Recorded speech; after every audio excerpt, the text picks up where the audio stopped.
You're listening to the Options Insider Radio Network, the home of the Options Podcast. For more quality options programs, visit theoptionsinsider.com or search for Options Insider Radio Network in your podcast provider of choice. Listeners can also access all of our programming through our mobile app available in the iTunes and Google Play stores. Select programs are also available via live stream at mixlr.com/options-insider. That's mixlr.com/options-insider. Don't forget to follow along with your favorite programs and submit your own questions for the hosts at twitter.com/options, stocktwits.com/options, facebook.com/theoptionsinsider, or via questions at theoptionsinsider.com.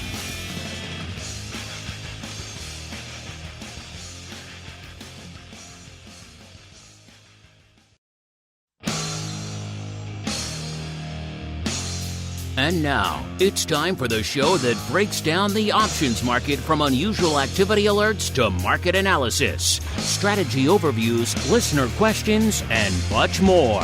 If it involves puts and calls, then our all-star panel will break it down. It's time to hit the Option Block with your host, Mark Longo from the Options Insider Media Group, and co-hosts, Uncle Mike TOSAW from St. Charles Wealth Management, along with Mark the Greasy Meatball Sebastian and Andrew the Rock Lobster GIOVINAZZI from OptionPit.com.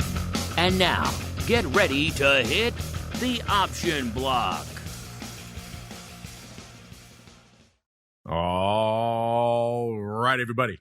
That music means we are back. It is Thursday. It is noon Central. It is 1 p.m. Eastern. It is time for episode 2 of your bi-weekly options extravaganza, known far and wide as the Option Block. My name is Mark Longo from theoptionsinsider.com, as well as, of course, from the ever-scintillating network upon which so many of you folks are just binging your little hearts out there. We love you all.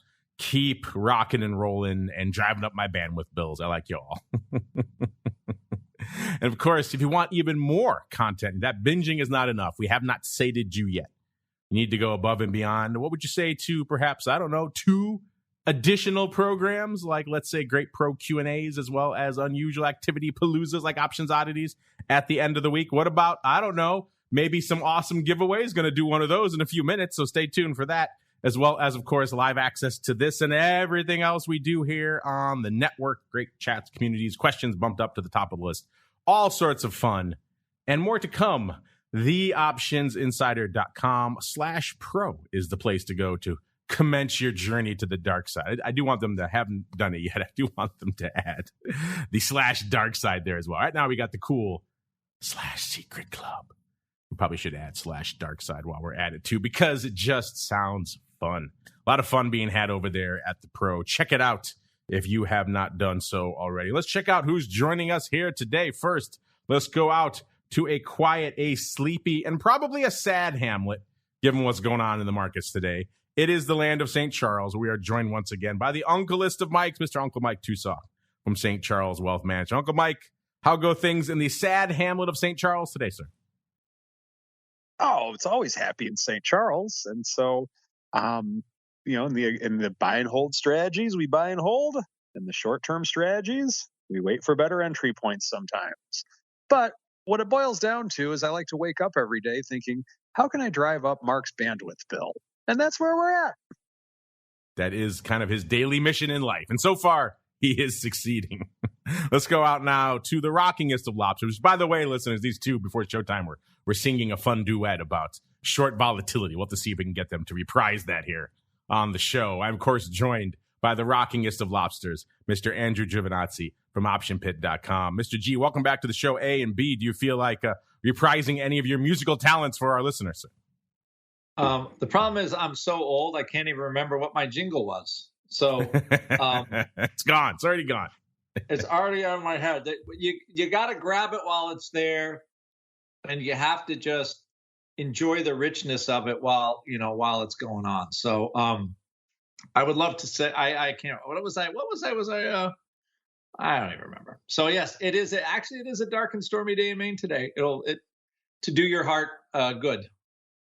Yes, once again, we have called it into being, the dark and stormy shores of Maine. It fits well with a dark and stormy market. So let's get to it. It is time for the trading block. It's time to break down the latest topics, trades, and trends in the world of options. It's time for the trading block. All right, everybody, welcome to the trading block, the portion of the show where we break down what the heck is trading, what is lighting up our tapes out there today. And as I alluded to earlier, Uncle Mike sad face today because it is all red on the screens yet again. Listeners, not too long ago, we were hanging out at that 4,300 level thinking, could we charge north? Seemed like it might be a little bit of a resistance to the downside. We have, of course, broken well past that now, listeners, off another 1% today. S&P well below the 4,000 level, threatening 3,900. Let's see, we bounced off it, 3,904 this morning, listeners, before rallying a little bit. So we couldn't quite break 3,900 today, but we are threatening S&P off exactly 1% as we were kicking off the show here today. NASDAQ saying, hold my bear, kid, off nearly 2%, 1.99%. You want a little bit more with NASDAQ? We've got Scott Nations joining us for the first time ever on TWIFO coming up in a little over an hour. Of course, the creator of VolQ, the NASDAQ volatility product. He also talks a lot about all their futures options products out there. Should be a fun show, so stay tuned for that. All you live folks, you'll have that in your ear holes after option block. All you folks listening to the old OB, just be patient and hit next after you're done with this, and hopefully TWIFO will be there waiting for you on the on-demand side. And, of course, the Dow off, not quite 0.5%, about 0.4% or so out there. So the Dow playing the laggard on this red day on the screen. And, of course, markets are red. That means vol is green. VIX, a little bit north of 27 when we kicked off the show, about a 27.10. That puts it up a little over 1 point, about 1.3 points from where it was this time last week. So, yeah, we are a far cry from the sub-20 handle we hung out in for the better part of a week. Just a couple of weeks ago, listeners, how times have changed. VVIX, so the vol hanging out at a 90 still. That puts it pretty much exactly unched from where it was on Monday's show. So no change from a vol perspective.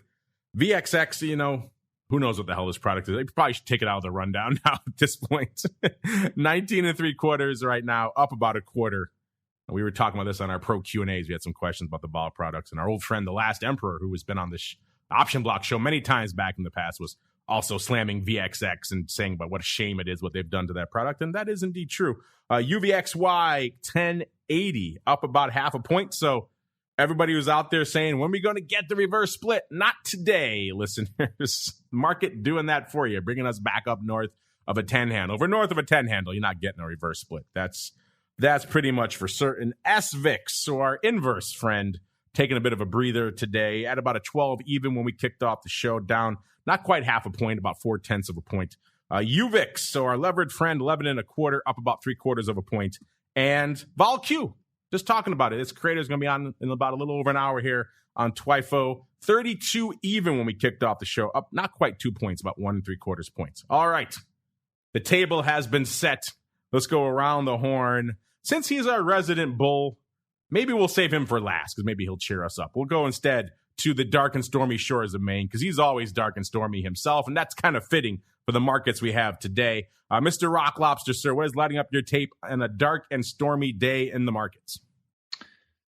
Well, there's a lot of red on the screen. Oh, yeah, I haven't noticed. Where are you looking? Right now.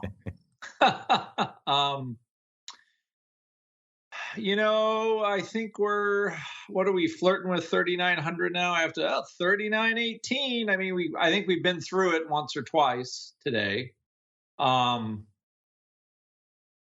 mostly feel like this is a market that everybody was front running. We were pretty huge front running in the month of August on some inflation pivot, I believe. I don't know how folks actually thought that they weren't going to keep raising rates because, in my view, the Fed has created a bit of a disaster. So has the federal government.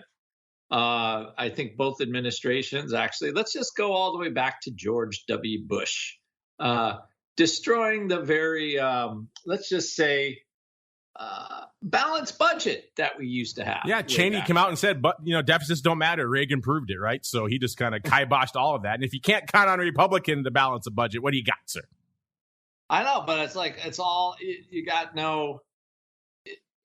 At some point, certainly you could have economic growth, but you have to stop spending, and that's spending as a percentage started to decline under Clinton, right? Because we had Robert Rubin, probably best Treasury Secretary ever. And then until he stepped down and hosed the SPX pit when I was standing in. Let me just throw that out there. Yeah. A little bit of information leakage. Just maybe. Just maybe. Why is everybody buying puts at 5 minutes after they open on the morning? They were right? Because, I guess Summers wasn't bad. But anyways, you have basically all the presidents at this point for the last 20 years are like, it's cool. We're going to spend. So, and the Fed governors are complaining. Anyway, so that's my gripe, right? So nobody is minding the store anymore. And now we have inflation, and I think to some degree we're going to have to pay the piper on it. Since it's mostly self-created, it's just dumb policy, and politicians are greedy little people. Will it? Can the Fed raise rates enough to kind of kill inflation? Yes. I think a second part of the problem is just, what I can only call now is a global chaotic energy policy. Because winter comes and everybody needs to heat their house. All right. The green energy thing is not ready anywhere close to support that type of infrastructure. So to deny fossil fuels to Germany or, half of Eastern Europe or half of Europe it's all madness, right? So now we're stuck with this, geopolitics of the Russian, all of these sanctions that have frankly done nothing. So the Fed has to fight inflation. However, the root cause of the problem is probably, let's just call it a lack of policy gumption when it comes to this Russia-Ukraine thing. All we're doing is causing problems for ourselves, basically. So I think it's going to be hard for the Fed to help solve this problem since a lot of it is an energy squeeze. So how long will it go on? I don't know. And I think that's a market finally is trying to figure out to some degree, things aren't so bad, right? Well, as far as in the U.S., they weren't.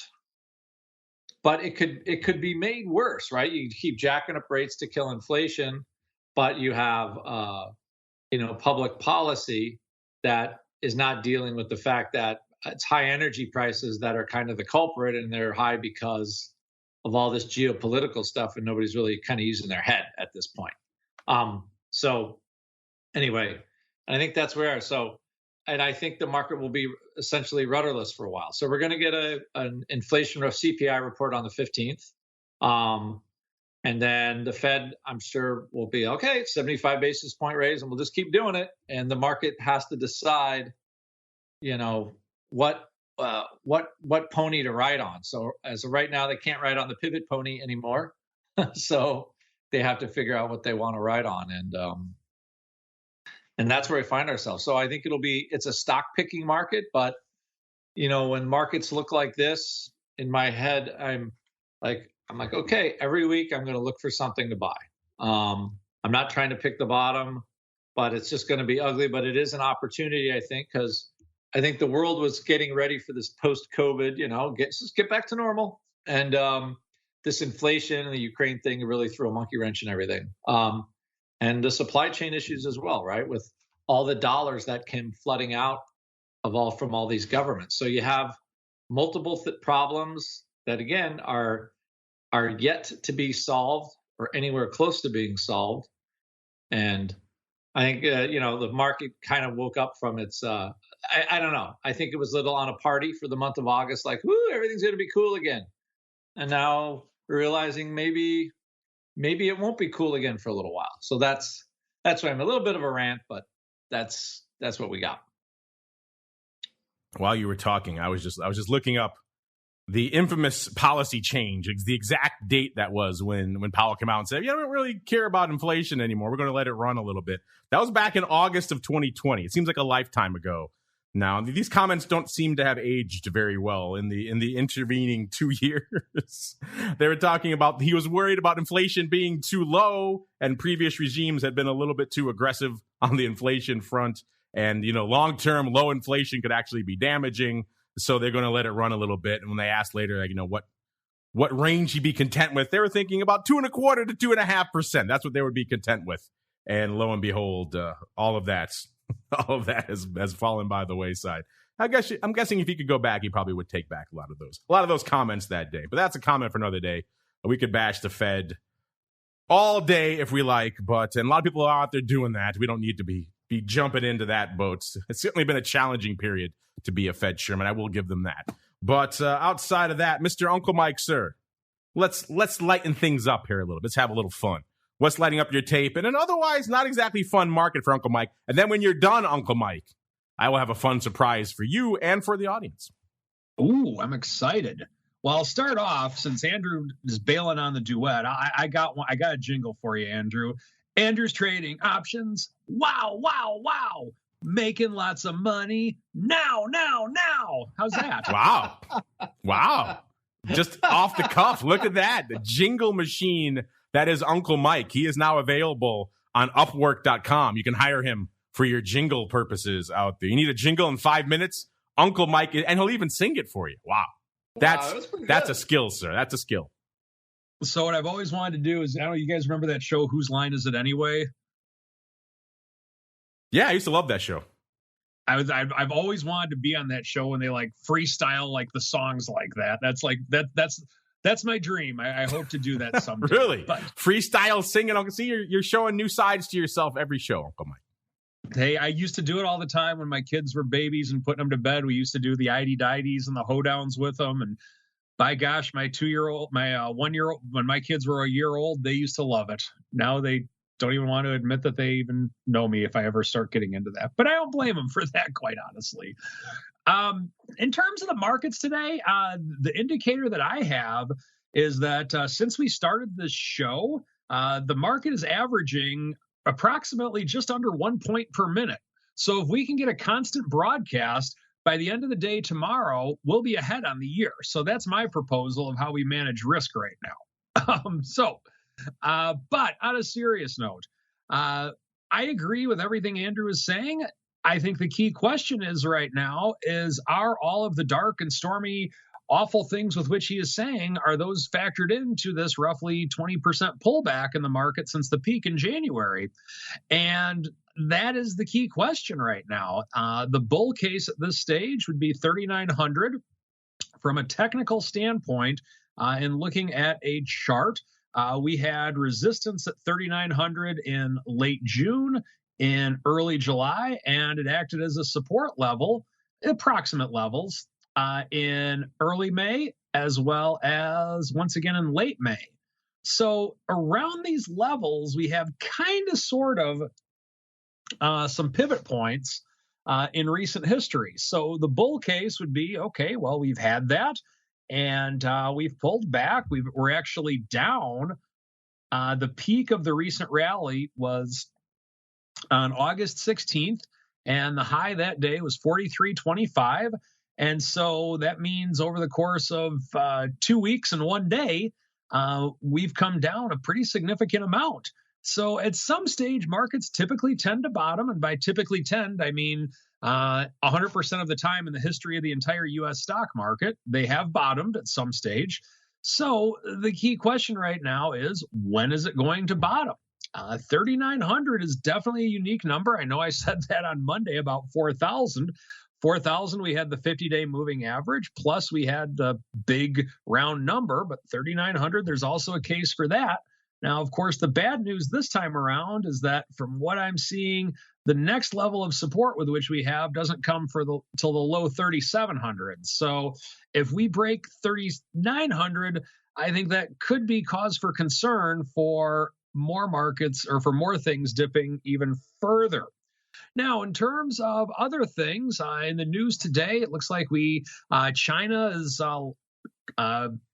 quarantining a lot of people today, so that can't be a good thing by any means for the markets.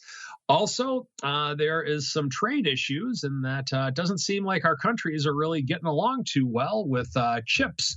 And so the chip sector is not pleasant today. Just looking at NVDA as one example, that's down over 11% on the day. So that's definitely some bad news that's holding down the markets as well.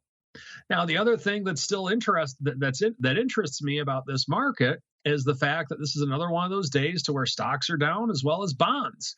And 10-year note yield is going a lot higher right now. And that means the value of the note itself is going a lot lower right now. A lot of times when stocks and bonds go down at the same time, money appears somewhere in the near future. Now, is it going to appear in bonds? I don't know. People are so scared of rate hikes, it might not go there. Is it going to appear in stocks? Well, maybe all these evil things are going to happen that Andrew talks about, and it's not factored in as of yet. So maybe it's there, but I personally have a hard time believing that all the money is going to stay in VIX calls for that much longer. I could be wrong. We will see. But that's kind of where it's at. And I know this is shocking, but even Bitcoin is down on the day. So we have that. Also, commodities are down. We have silver down a pretty decent amount, over 1% on the day. Oil is down almost 3% on the day. And then natural gas somehow is not down with all of this. So interesting day to say the least.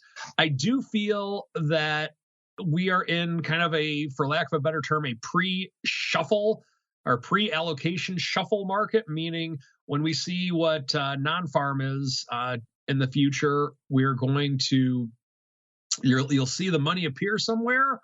I just don't know where it's going to appear. And that's what I'm seeing. All right, Uncle Mike, you put on your singing pants for us before. Now I need you to switch very quickly to your picking pants. Are you ready? You got your picking pants on? I got my picking pants on. I'm ready to do some picking. All right, here we go then. All right, I have fired up our random number generator. Listeners, it is September 1st. Hard to believe. The month of August, which includes the options day of days, the greatest holiday in the options calendar, is now concluded, alas. And now we have commenced September. We are back into the fall here. But that also means all you folks in our pro are celebrating right now because one of you, a lucky one of you, is about to win the August Pro Trading Crate. All right, I got the numbers flashing before me. Uncle Mike, you know this dance. You won our Wrestler pick from earlier this week, so you win the chance to pick the winner for this month. So when you are ready, sir, when the mood strikes you, you will say stop, and I will pause it, and we will see who the machine has chosen. Are you ready, sir? Or really, who you have chosen. So, yeah, go for it, sir. Not yet. Not yet. Not yet. Not yet. No, oh, no. Bam, bam, bam. Okay, I got it. All right, we are paused here. There we go. All right, let's see. Who does that coincide to? Mr. OG, Mr. Option God. I see you floating around the live chat. Congratulations, sir. You can thank Uncle Mike. His picking pants worked out for you. You are now the winner of the August Pro Trading Crate. You are a lucky fellow. Our producers will reach out to you. They will inquire about your clothing sizes as well as some other choices you have to make for what you'd like included in your box. And then the rest is going to be up to us. It's bespoke. I can't even see it right now. There's a big pillar blocking it between me and the studio here. Listen, I can see just the side of the giant mountain of items that we give to you guys. I could just see part of it right now. There's more of it down there in the vault. We keep bringing it up to send out to you folks. So our producers will follow up. Congratulations to everyone. It's easy to win. All you have to do is be active in the pro during the month of August. So get in there if you haven't for the month of September. You join in now. You're active anytime throughout the month. You are eligible to win our next Pro Trading Crate. You literally can't get this stuff anywhere else. They are completely bespoke, completely one-off. We're kind of crazy for sending you guys this stuff. I guess we like you. It's a lot of work, a lot of effort, no small expense on our part, but we like you folks, so we keep doing it. And you know what else we like? Let's break down some numbers here for the market today, because it's one of those usually days that are heavy red. They tend to generate a little bit of VIX paper, and we're seeing that right now. VIX north of 500,000, ever so slightly right now, 504,000 contracts on the tape. The ADV 406, so we are well north of that today. Going to be that way, close to that way, at least across the board. 4.5 million right now for SPY. So that's well north of half of its ADV. The ADV is about 6.35 million out there. The S, 1.5 million contracts already. So the S is not playing around today. The ADV about 2.25 out there. Small caps, IWM, over 1 million already, 1.02 million. So small caps saying, hold my bear, kids. We can do some numbers too. The ADV out there, 803. That's already inflated. And it's blowing past that. And the Qs, of course, the Qs can do some numbers. Not quite at their ADV, but getting pretty darn close. 1.8 million out there. The ADV, 2.4. So far, small caps and VIX, the first two to blow past their ADV today. Let's see what's blowing away out there from an overall volume perspective. And it's a fairly active day. It's not, the most active day we've ever seen, at least on the bottom half. Top half gets a little bit top heavy. We'll get there in a second. Cost you 222,000 contracts to break into the top 10 today. That's not nothing. That gets you to the old Google, a.k.a. Alphabet. It's actually just ticked up right now on the day after being down for a lot of the day. It's at 108, almost 108.5 right now. Up slightly. It got up to 110.5 earlier today in the low of 107.30. So had quite a big range today, hence the numbers we're seeing out there. Then we go to number 9, the Rock Lobster's favorite. This is good old Softy, 232,000 contracts for number 9. 257.40 is where Microsoft's hanging out right now, off about $4 or about 1.5% on the day. Then we go to number 8. We're going Mimi again, listeners. Going to Bed Bath & Beyond. I think it's going beyond today to the dark side. $8.95 is where it's trading right now, off about 60 cents or a little over 6% on the day. Let's see, the high for the day was $9.40. And right now doing 274,000 contracts on the tape for this one. Then we go to number 7. This one's been a frequent offender on the top 10. This is 3M, 355,000 contracts. Although, Mr. Rock Lobster, I think you may have some insight into why 3M is putting up so many numbers today, so much contracts today. What's your eye of the Cyclops telling you about 3M today? Yeah, Mark and I were trying to figure it out, actually. So the 200 strike reversal in September has gone up 200,000 times over the last couple of days. So, I mean, 3M they have some kind of a lawsuit, maybe against their earplugs, I think. That's what I heard, which was kind of odd to me. But it's all reversal conversion action, and it's well in front of the dividend. So I cannot figure out why somebody is continuing to pile up this trade.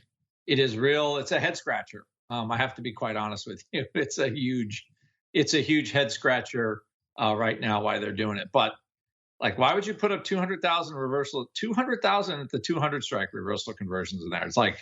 It's it's a little bit mind boggling, to be quite honest. Take that paper away, listeners, and 3M's nowhere near our top 10, but right now it is at number 7.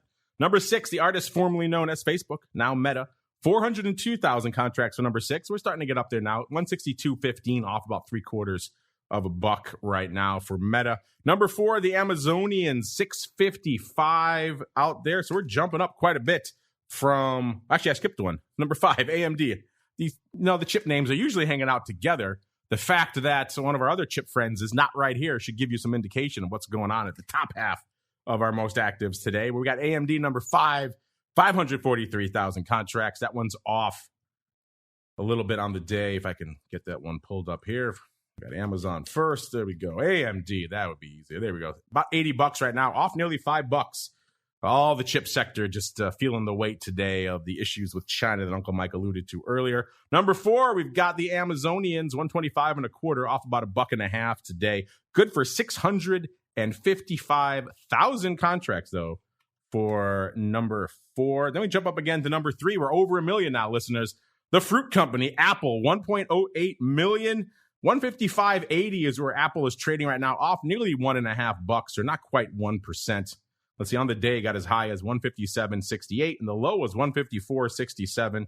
So a nice, pretty much exact $3 range on the day. We are closer to the bottom half than the top half of that right now, but intriguing stuff out there. Wasn't that long ago. Apple looks like it was threatening that all-time high of 182.94. Not quite there again right now, 155 and about 3/4 or so right now. So ticking around a little bit Then we go to number 2. We can probably guess what's somewhere in the top 2 here. And actually, it is at number 2. It is NVIDIA. All this chip madness, NVIDIA kind of feeling the brunt of that off nearly 16 handles or 10.5% right now, trading 135.10.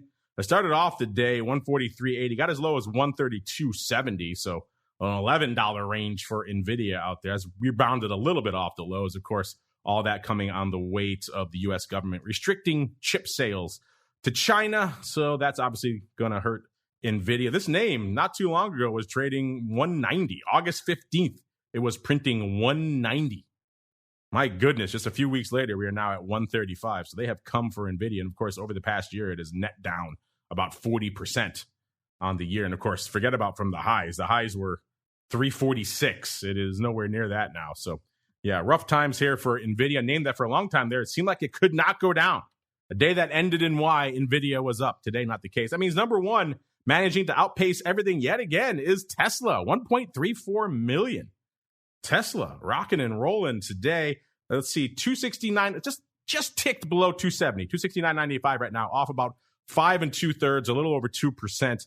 On the day, got as high as 275.84 and as low as 266.15.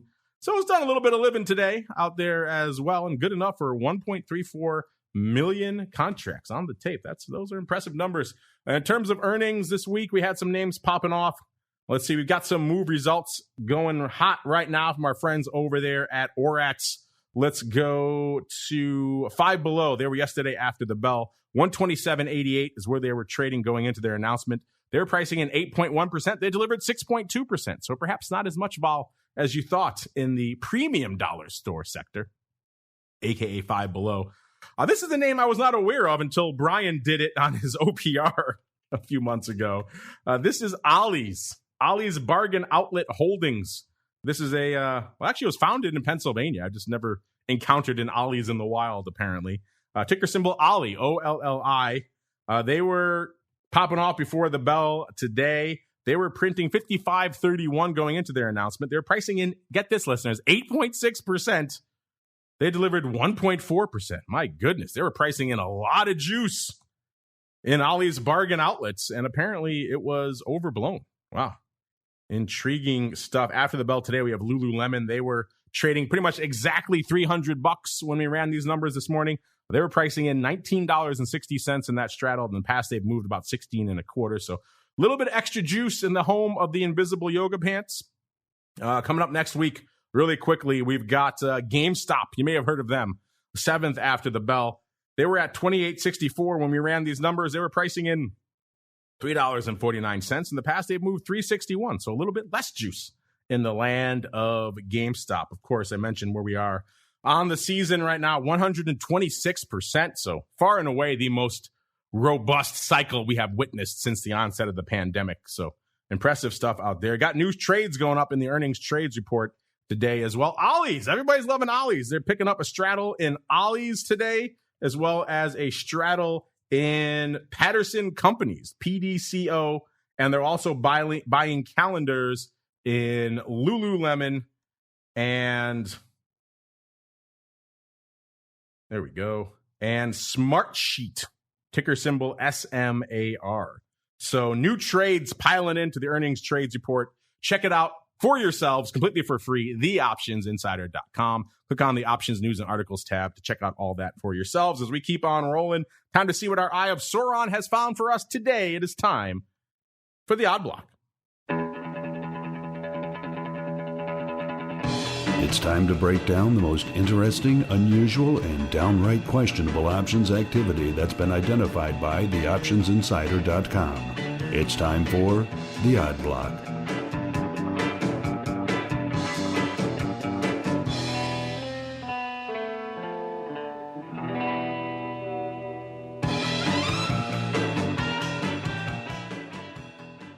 All right, everybody, welcome to the Odd Block, the portion of the show where we get weird, we get wild, we get whimsical. Our chat's always fun and wild. And having a good time celebrating right now. Option God's excited. He's in there, says, thanks, I'm so excited. Yay for me for winning. Well, congratulations, Options God. You certainly deserve it. Frank loving it. Congrats, Option God. We bow down to the God. I like that. A lot of nice congratulations. You know, some people could be bitter they didn't win, but they're nice. They're a nice bunch in their listeners. They congratulate each other when they win. We like to see that.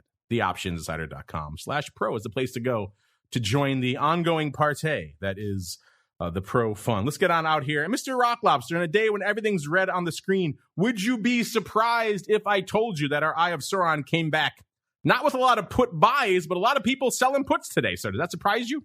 It would not surprise me. Mostly just, on the even from TOSAW's conversation, like how, ultimately you gotta dip your foot in the pond a little bit when stocks are cheaper, right? That's how you end up making money in the stock market. You gotta buy them when nobody wants them. So it would not surprise me totally that people are selling puts today, I have to say. So, well, let's find out. Yeah, you got to scroll pretty far to find anything from our Eye of Sauron that was not a sizable put sale. So let's start off with this one name we haven't talked about in a long time. Kind of an infamous name. This is AIG. Many blame them for being the catalyst that kicked off the great meltdown back in 07, 08 out there. They're selling puts to the world effectively. Completely uncollateralized puts. Go figure, that could be a bad thing. But AIG, ticker symbol, AIG, of course. And trading right now, $51.82. On the year, they've kind of done a whole heck of a lot of nothing net, off about 5% or nearly $3. But that kind of belies how much they've actually moved. A year ago, they were 55.25. Then they rallied up in November to 61.08. Then they sold off hard again in November, end of November, beginning of December. December 1st, actually, they were back to 51.75. Then they shot up again in January, 61.87. Then back down to 56.5 by late January. Then back up again in February, $63. And then back down by March 7th to $54. Then back up again to their high for the year on April 20th of 65.75. And they couldn't maintain that, listeners. They gave up some of that. June 7th, they were $59.50. And they fell off a cliff down to $49 on June 16th. And they hit their low for the year on July 14th of $48.40. Before trying to make it back, they had a valiant effort. They shot up on August 4th from $51 all the way to about $57.50 on August 12th. Hung out there for a while. And ever since then, they've been giving up that ghost. Back to where they are right now again, $51.80. So net, not much net movement on the year, but a whole lot of living being done in between there, listen. It seems like someone, Mr. Rock Lobster, has decided this far and no farther. They are emulating what AIG did, but hopefully they have the collateral to back this up because they're blasting away at some puts, selling 10,000, a nice round 10,000 lot of the AIG SEP 50 puts, 5-0, so almost $2 out of the money. They got 92 cents for these, which is a 33 vol. And again, given how much the stock has moved around of late and the fact that it got down to $48 not too long ago, that's probably merited. That's a decent amount of juice for AIG. And the stock was actually a little bit lower. It's 51.25 when they sold these. So these are already looking a little bit better right now as the stock has rallied about 60 cents. There are no earnings in this cycle. The next earnings is on November 3rd. So Mr. Rock Lobster looks like a very straight up old school, sizable line in the sand put, this time on the 50 strike for 92 cents, 10,000 times. What say you, sir? It does, and on the savvy scale, I think it's pretty good. I even think they might have got the low of the day. Yeah, I don't hate this one. Yeah, I mean, this is, and again, for the listeners, if you want to sell puts, it's much easier to sell puts in stocks you want to own. It's much easier to sell put spreads in stocks you want to own because that way you control your entry price. That's all I'm going to say about the line in the sand put and for the average person and the line in the sand put for the institution. That is going to end up buying 1 million shares of AIG anyway because they need dividends to pay pensions, or they'll take the 92 cents for a week and they'll pay the pensions, or they'll get the divvy, eventually for that. So, have your goal of your trade in mind. And if you're a pension fund that needs to raise money on a monthly basis to pay stuff out, you need some kind of an income thing, right? You need to raise cash. So just, FYI, segregate kind of the ideas that you have and what your goal is with them. But as this one goes, I think it's probably a pretty good one for anybody who wanted to buy the stock for sure. Yeah, I don't hate this one. Not a long time frame, a decent amount of juice, decent level. I don't hate it at all. Now the stock has moved, so alas, you cannot repeat it, listeners, but intriguing stuff nonetheless. All right, speaking of repeating, twice in one show. This is a record because we've never really talked about it before. This is Ollie's. Ollie's is back. Ollie's Bargain Outlet Holdings, Inc. Ticker symbol OLLI, OLLI. Somewhere right now, Mr. Overby's ears are burning with excitement. Ollie's, by the way, Mr. Rock Lobster, guess what the name of the founder of Ollie's Bargain Outlet was? I'm going to take a wild guess and say Ollie. No, Morton Bernstein and Mark Butler. Apparently, one of the guys who backed him, though, his name was Ollie. I guess he insisted for his money, you must name the chain after me. I think that's not a bad deal, though.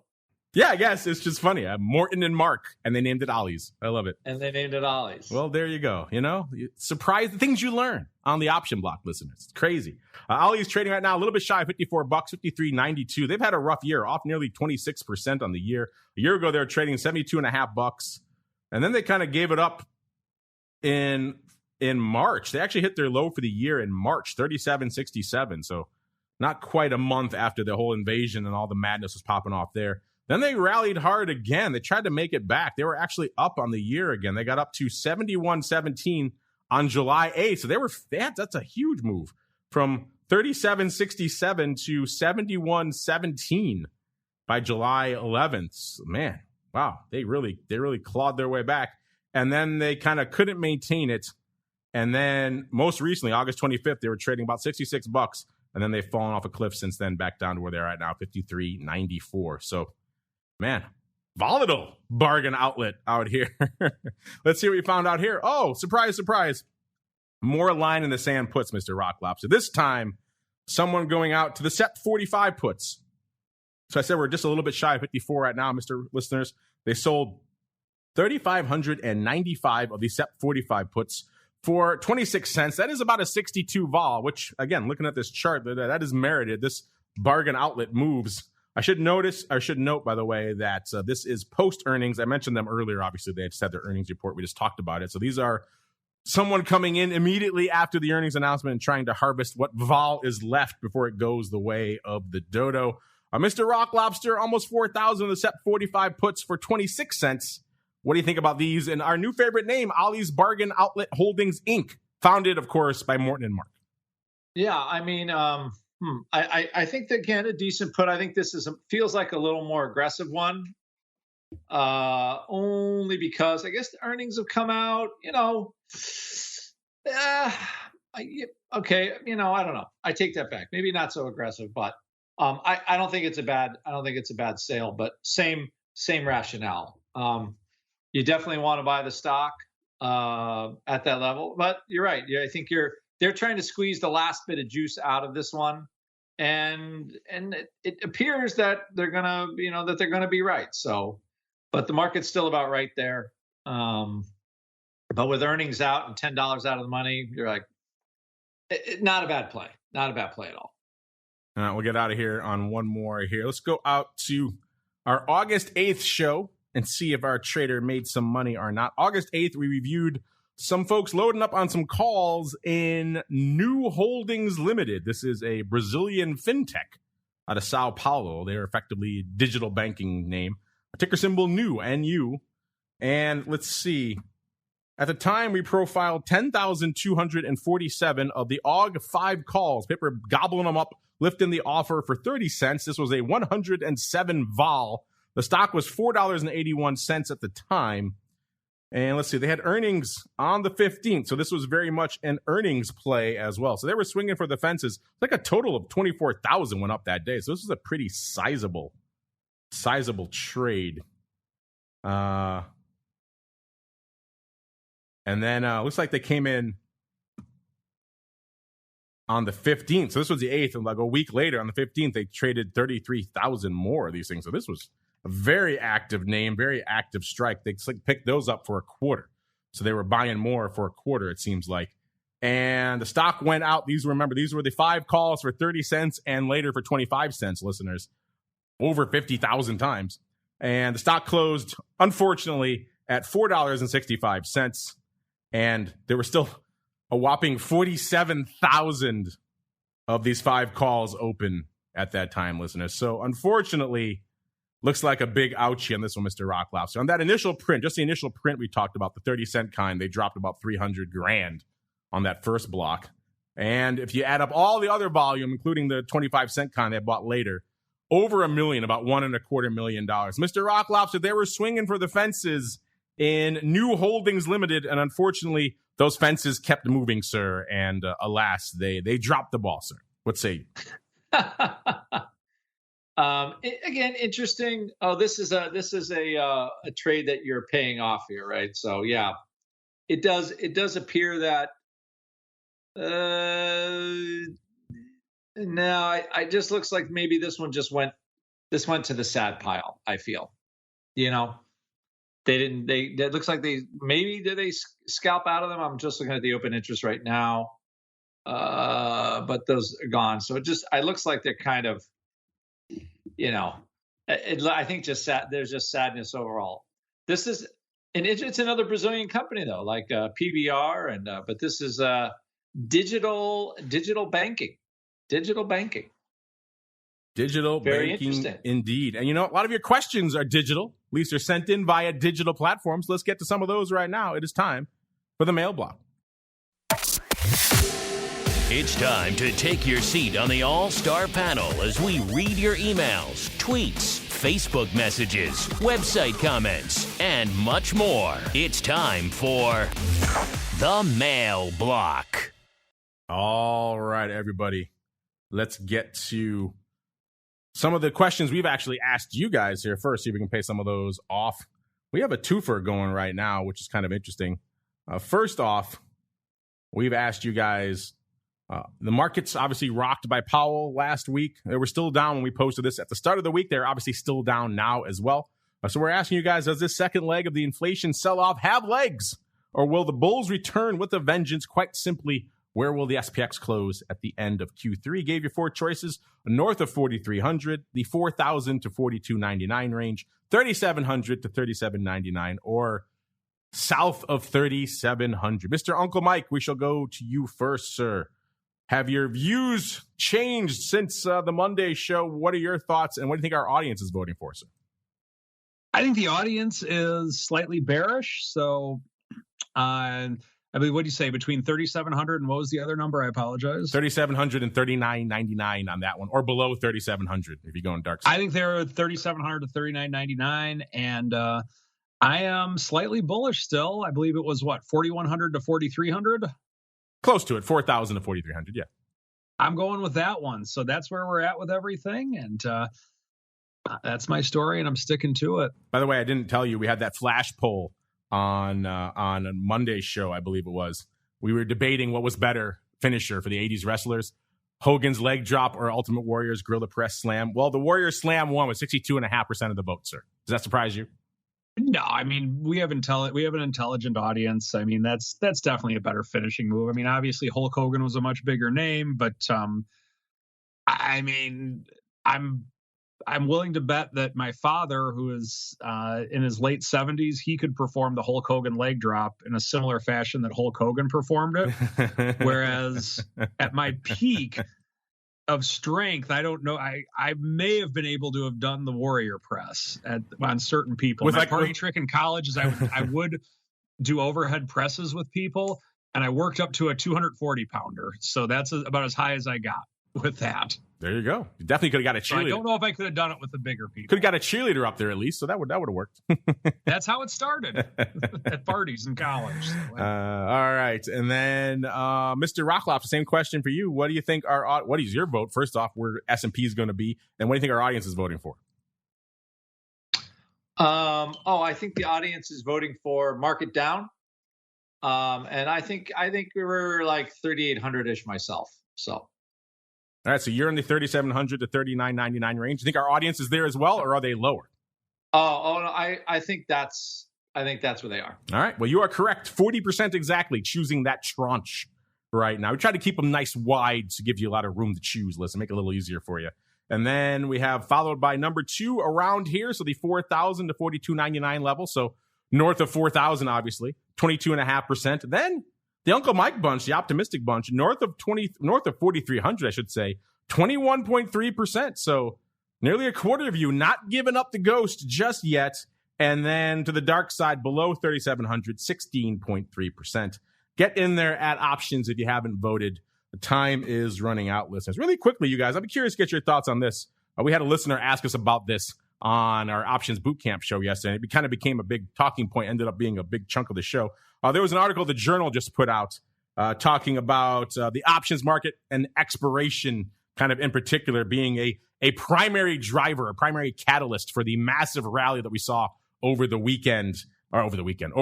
summer, and of course the subsequent VIX decline that we saw.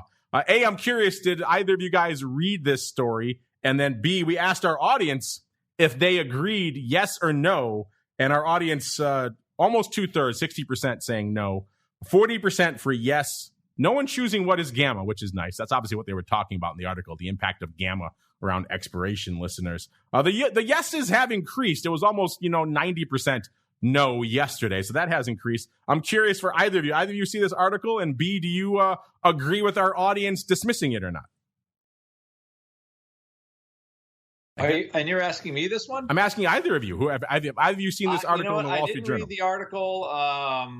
And what are they claiming? Like, a gamma squeeze caused the rally? They said effectively that expiration was a highly volatile thing, which it is, of course, that is true. But then they tried to put out these graphs and everything else saying that the inflection point for the start of the rally back in June was June expiration, and the end of the rally was August expiration. It was expiration that started it and expiration that finished it. And then in the interim there, they tried to make some allusions to just increased overall options volume, ended up sucking the market north. Well, I mean, I don't know, but I was a floor trader for a long time, and I never just had like a short-term option positions. I had like 1 month, another month, another month, another month. So I understand like there's explosive gamma that comes off in these weeklies and stuff like that, but it's not the only position that dealers have. So I can understand there might be something to it. I just have a hard time believing it's big enough to drive, that much gamma is enough to drive. But I could be wrong.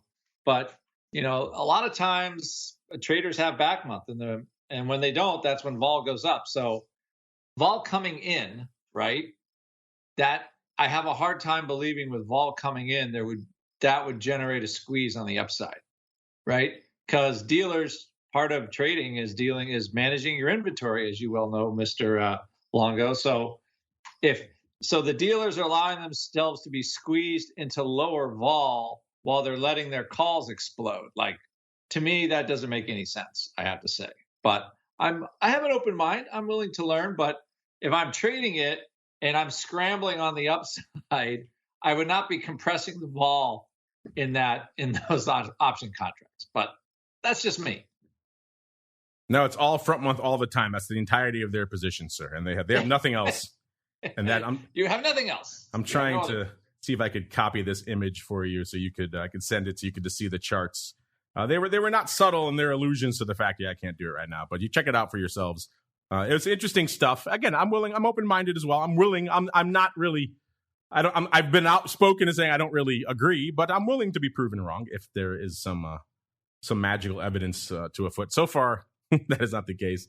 Yeah, it's these kind of articles that if they just wrote an article that said, hey, options expiration, gamma explodes, these are interesting and crazy periods, maybe you should be a little bit more judicious in trading around them. That's a great article. That's fine. That's useful. When they try to draw this parallel to then all of a sudden expiration is now the catalyst that is the beginning and end. It is the line of demarcation for this entire rally we had over the relatively thin period of the summer.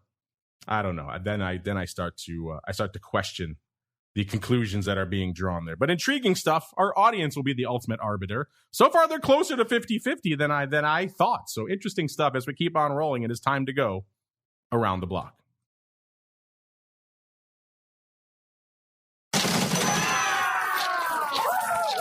It's time to tell you what we'll be watching on our trading screens until the next episode. It's time for Around the Block. All right, everybody, welcome to Around the Block, the portion of the show where we tell you what we're keeping an eye on for the rest of the week into the weekend. We will start with the Uncle List of Mike. Uncle Mike, if you have any thoughts on this article, have at it. And then B, what are you keeping an eye on for the rest of the week into the weekend until we can gather here together on Monday, outside of just loading up on all the Bitcoins? Of course. Well, first off, I don't think we're having a show on Monday. We are celebrating Labor Day. Oh, you're correct. Mistaken. You're right. I was planning to labor on Labor Day. Am I the only one? Okay, no laboring on Labor Day. No laboring. Well, we don't want to belabor the points. I got so caught up. I just love the shows so much. Why would I take a day off? Even on my birthday, I work. So, yes, okay, Labor Day. I shall have the Labor Day off. That is fun. My producers neglected to remind me because I was so caught up in the show. But Uncle Mike, I can always rely on you, sir. No show on Monday, so what are you keeping an eye on all the way into the misty future of next Thursday, sir? Aside from the sadness that I'll have that we don't get to do this show for another week, just watching to see if we hold the 3,900. I think this is going to be a key close today. Excuse me, to see if we can close above it. We have non-farm tomorrow, seeing if the chip news from China as well as the quarantines from China become something much worse, and just seeing if that's already been factored in, because maybe 3,900 is the stopping point. Who knows? Seeing that, how things react, and that is what I'm watching. Mr. Rock Lobster, what are you watching as you are also celebrating the fact you don't have to labor on Monday, sir? I don't have to labor on Monday. It's very exciting. I'm going to actually try fishing this summer, this weekend. It's been a very busy summer. Don't we have like some non-farm payrolls or something tomorrow? We got something like that. We got something. Looking at that. I believe we do have one. It's one calendar item, I believe. And, 3,900, okay, 3,800, I don't know, 4,000. I think, we need a little bit of, as the market needs a little light at the end of the tunnel. And again, I thought the global economies would do better coming out of the COVID thing. Then I realized, okay, there's been a lot of screw-ups by leadership, basically, I think. And that has dampened the recovery, even though a lot of people, there's still a lot of job openings, although some tech is getting the squeeze a little bit. So again, I'm not really bearish per se. I'm still looking for bargains, but what is the catalyst that drives us up? And to be honest, I don't see it for a while until some of these macro issues get better. So as far as this weekend goes, we'll see what number we get and see if that really moves the needle at all, which at this point, I don't think it will, right? So you have a non-farm payroll number. If it's decent, the Fed's just going to keep on the path, right? Even I think a poor number is not going to stop them at this point. So the inflation is still moving the market, and the Fed is still basically now once again in control. And we're all like, it's the Fed's world, and we just live in it. I'll just leave it with that. And that music means this episode of the Fed's World closing right now. Don't worry if you need more in your ear holes, listeners. We'll be back in a little bit. So all you live folks, hang out. We'll be back with Mr. Scott Nations holding down the CME Group and FTSE Russell hot seats over there on the old Twifo. Should be fun. He's never been on Twifo before, so that'll be exciting. And before we go, let's go back around the horn. Let's go back the way we just went. Let's go back to the rockingest of lobsters, Mr. Rock Lobster, sir. If folks want to hit you up or the attractive Ted, where should they go? What should they do? Yes, 888-TRADE-01. And we are doing a meet and greet at Option Pit tonight. Go to our Option Pit website. If you want to see me in a webinar and talk about how to trade a little VIX and a little SPY together, check it out. 7 o'clock, you'll learn something. It's free. You can kind of kick the tires on what we do at Option Pit. A lot of education and a lot of trade generation go on a daily basis. We have a huge content stream of videos and entertainment and education and trade ideas on a daily basis for our students. Ooh, entertainment. So, you going to be singing for the folks? We try to entertain a little bit. Mark and I kind of put on the funny a little bit sometimes. It does entertain people from time to time. I got excited when you said meet and greet. I thought you were opening the doors to the GIOVINAZZI compound. I thought the golden ticket was finally at hand, and you could go meet Willy Wonka. There will be a lobster baked one year, but not this year. We're going to wait till things get a little... Not this year, says the Rock Lobster. Meanwhile, check it out for yourselves. Get that entertainment. OptionPit.com. You're making me laugh, so you're already working right there. And let's go out to Uncle Mike. He's got content hitting left, right, and center as well. Mr. Uncle Mike, if folks want to consume it all, where should they go? What should they do? Follow me on Twitter at Mike TOSAW. I try and put out a lot of content, put out videos, and tweets, and whatnot. Give me a follow. It'll be a lot of fun.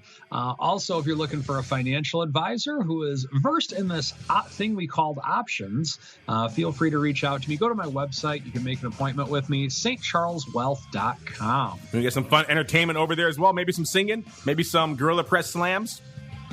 You name it. All right, hit him up. At Mike TOSAW is the place to go to begin your journey on the old Twitters, or stcharleswealth.com is the place as well. We got to get on out of here for all of you on demand.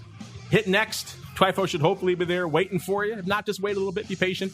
All you live folks, you don't have to wait at all. Just coming at you a little bit later for the old Twifo. Back again tomorrow, noon Central, 1 p.m. Eastern for Volatility Views. And after that, for all you pro folks out there, going to get odd with Options Oddities. Then we're not back on Monday, not laboring on Labor Day, but back again on Thursday, another episode of the Option Block. Stay safe out there, everybody. You're listening to the Options Insider Radio Network, the home of the Options Podcast. For more quality options programs, visit theoptionsinsider.com or search for Options Insider Radio Network in your podcast provider of choice. Listeners can also access all of our programming through our mobile app available in the iTunes and Google Play stores. Select programs are also available via live stream at mixlr.com/options-insider. That's mixlr.com/options-insider. Don't forget to follow along with your favorite programs and submit your own questions for the hosts at twitter.com/options, stocktwits.com/options, facebook.com/theoptionsinsider, or via questions at theoptionsinsider.com.